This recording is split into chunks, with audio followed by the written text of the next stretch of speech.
Pawan Kalyan deputy CM దగ్గర ఆగిపోరు, సీఎంగా అవుతారు కాబట్టి అలాంటిది ఏదన్నా మీ పార్టీలో ఇంటర్నల్ టాక్ నడిచిందా? పవన్ కళ్యాణ్ గారు డిప్యూటీ సీఎం నుంచి సీఎం అవ్వాలి అంటే కూటమి విడిపోవాలండి. కూటమిలో ఉంటే అవ్వకూడదా? ఎలా అవుతారు? ఈక్వేషన్ చెప్పండి ఒకసారి నాకు. ఈక్వేషన్స్ కాదు ఇక్కడ విషయము. ఇప్పుడు ఇందాక మీరు అన్నారు పవన్ కళ్యాణ్ గారికి ప్రయారిటీ ఈక్వల్గా ఇస్తున్నారు అని చెప్పేసి మీరే అన్నారు. ఓకే, ఈసారి ప్రయారిటీ తీసుకున్న వ్యక్తులు రేపొద్దున పవన్ కళ్యాణ్ గారికి ఆ ప్రయారిటీ ఇవ్వకూడదా? మీకు చెప్పాను నేను, ఇటు నుంచి అటు అంత దూరం, అటు నుంచి ఇటు అంత దూరం ప్రస్తుతానికి నడుస్తుంది. చంద్రబాబు నాయుడు గారు ఉండగా అంత సీనియారిటీ, అంత విజనరీ ఉన్నటువంటి వ్యక్తి ఉండగా ఆయన్ను పక్కన పెట్టి కూటమిలో పవన్ కళ్యాణ్ సీఎం అవ్వటం సాధ్యమేనా? అసలు సాధ్యం అవుతుందా? పవన్ కళ్యాణ్ గారికి సీఎం పదవి అనేది హోదా కోసం అడగట్లేదు, ఆయన ప్రజల కోసమే అడుగుతున్నాడు.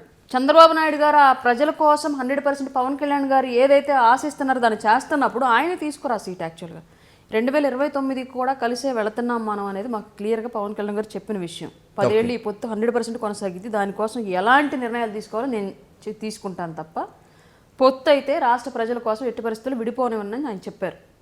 ఎందుకంటే కేంద్రం నుంచి ఫండ్స్ రావాలన్నా, ఇన్వెస్టర్స్ వచ్చి రాష్ట్రంలో పెట్టుబడులు పెట్టాలన్నా, ఈవెన్ ప్రపంచ బ్యాంక్ అప్పు ఇవ్వాలన్నా సరే అష్యూరెన్స్ అడుగుతున్నారు ఇవాళ రాష్ట్రానికి ఉన్న అప్పుల దృష్టి.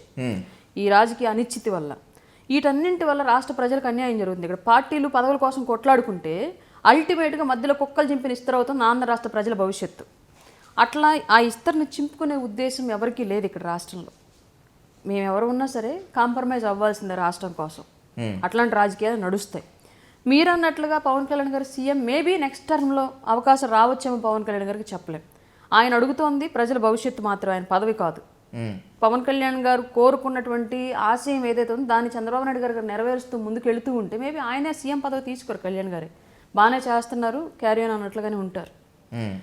కార్యకర్తలకి 100 ఆస్పిరేషన్స్ ఉంటాయి, నాకుంది చాలా ఉంటాయి నా ఆశలన్నీ. అది సమాజానికి ఎంతవరకు అవసరం ఉందో నాకు తెలియదు. ఎందుకంటే నా పరిధి ఓన్లీ ఈ ఊరు, ఈ జిల్లా, లేదా జస్ట్ ఈ అధికార ప్రతినిధి పదవి వరకు. కళ్యాణ్ గారు అలా కాదు, ఆయన విహంగ వీక్షణం చేస్తారు. రాష్ట్ర వ్యాప్తంగా ఏం జరుగుతుంది, ఏం అవసరం, దేశవ్యాప్తంగా మనకేం కావాలి, వీటన్నింటి గురించి ఆలోచించే వ్యక్తి పవన్ కళ్యాణ్ గారు. అట్లాంటప్పుడు ఆయన నిర్ణయం ఎప్పుడూ కూడా ప్రజల కోసమే ఉండిద్ది. మేబీ దాంట్లో పవన్ కళ్యాణ్ గారి భావజాలంతో చంద్రబాబు నాయుడు గారి యొక్క పరిపాలన మిక్స్ అయినప్పుడు రాజకీయ పరిస్థితులు వేరేగా ఉంటాయి. కార్యకర్తల మనోభావాల కోసం రాజకీయాలు చేయరు, కేవలం ప్రజల కోసమే ప్రజల మనోభావాల కోసం రాజకీయాలు చేస్తారు. దాంట్లో కార్యకర్తలు కూడా మిక్స్ అవ్వాలన్న విషయం ఫస్ట్ కార్యకర్తలు రియలైజ్ అవ్వాలి.